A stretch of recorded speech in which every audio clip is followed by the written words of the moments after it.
എല്ലാം കഴിയേക്ക്.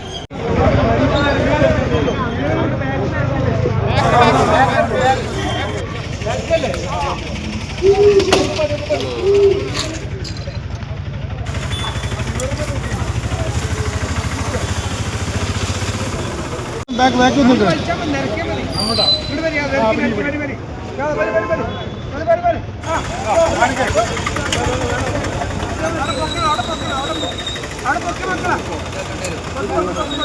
വളാഞ്ചേരി കോഴിക്കോട് റോഡിൽ സ്ഥാപിച്ച ഡിവൈഡറിൽ കാർ നിയന്ത്രണം വിട്ടിടിച്ച് അപകടം. 2 പേർക്ക് ഗുരുതര പരിക്കേറ്റു. ചൊവ്വാഴ്ച രാത്രി 11:30ഓടെയാണ് സംഭവം.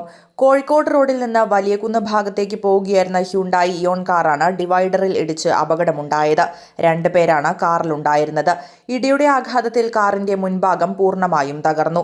പരിക്ക് പറ്റിയവരെ നാട്ടുകാർ ചേർന്ന് വളാഞ്ചേരി നടക്കാവ് ആശുപത്രിയിൽ പ്രവേശിപ്പിച്ചുവെങ്കിലും പരിക്ക് ഗുരുതരമായതിനാൽ കോട്ടയ്ക്കൽ സ്വകാര്യ ആശുപത്രിയിലേക്ക് മാറ്റി.